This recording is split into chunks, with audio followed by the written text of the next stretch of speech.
Alright, good morning. So, ito po yung binili ko sa Alibaba, 2 kilowatt generator and 3 pieces package siya. Kasama dapat ang SCC saka ang inverter dito. Then this is a tulip type. Tulip type siya na wind generator. Okay. Ayan. So, ito yung shaft niya. Nandito yung motor and yung isang turbine. So, yeah, we'll see. Simulan natin dito.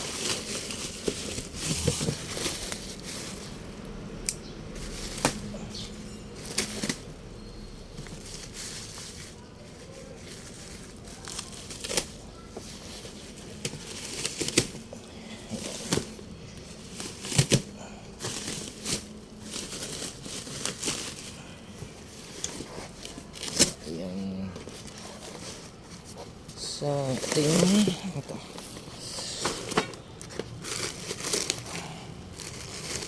yata pinaglalagyan na ng turbine para maging bilog.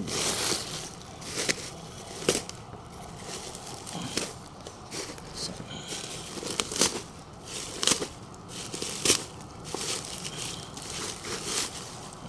ayan. Ito yung mismong turbine.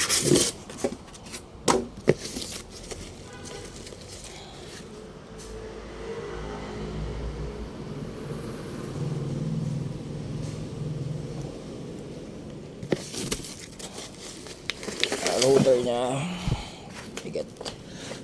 So yan, 2 kilowatt rotor. Yan. I think the DOS yata to. So, wala ko muna ng plate. Ito rotor. Ayan. So dito papasok ang turbine. Hindi po siya maganit. I mean, ayan, sakto lang. Mukhang ano naman, mukhang malambot. Yan. Then another plate.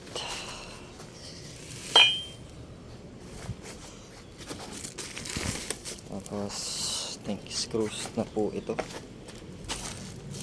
Mga screws.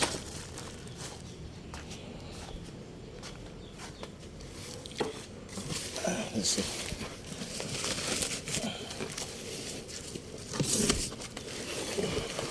Yun yung tulip. Yung tulip niya. Okay.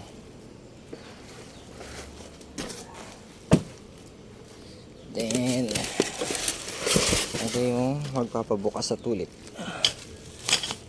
Yan. Sino ba? What's this? Yung sa taas siguro to. Ayan. Ayan, may bearing siya. Kasama sa shaft. Kakapitan ng pambuka ng tulip. Ano, check natin mamaya. So, yun lang. Yun lang din sa mga pinakamalaking box. Tabi muna natin. Next is itong SCC controller or yung controller niya mismo.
Ito pala magbukas ng isang kamay lang.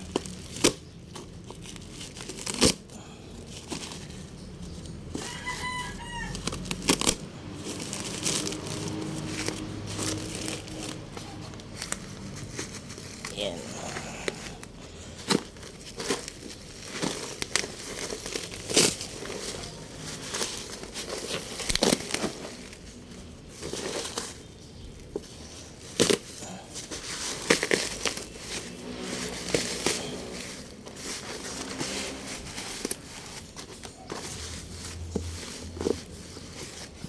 So, ano ito? Tignan natin.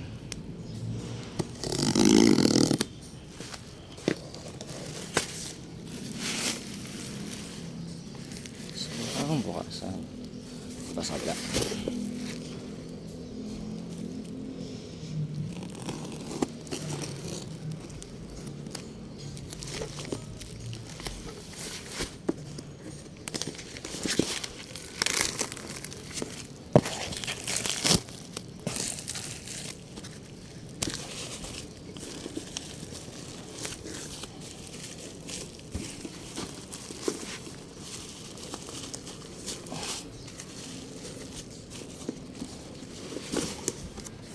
Yung ano ito?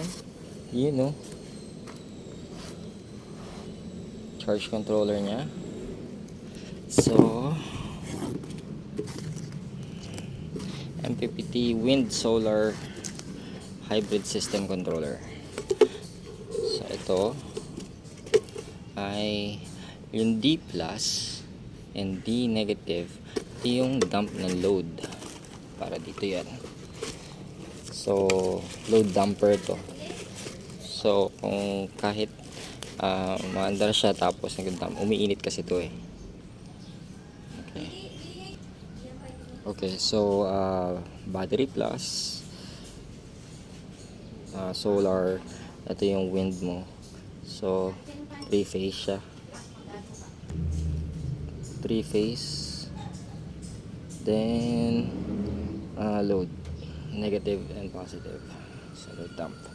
So, ano na to, hybrid system controller na. Kaya medyo mas mataas ang presyo niya. Yan ang itsura niya.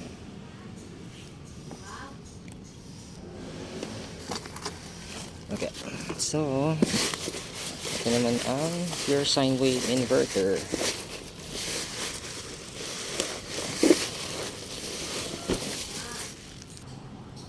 Alright, pure sine wave inverter.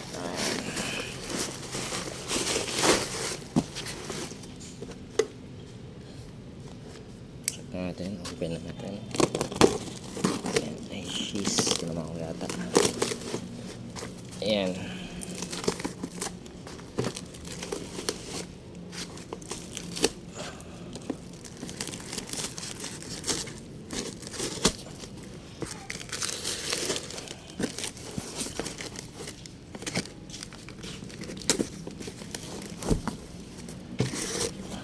Two kilowatt pure sine wave inverter.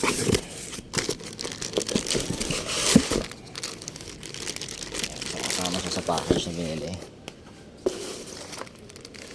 Ayun, may mga fuse pa.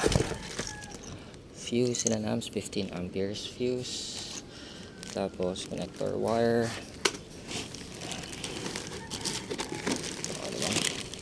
So battery in, negative and positive. Tapos out. Ito na pinaka-out. So may USB, pwedeng USB, fault on off. Then remote. Okay, let's see.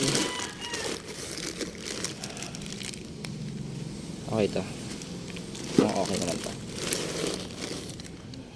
Alright, yun lang muna for now. Bye.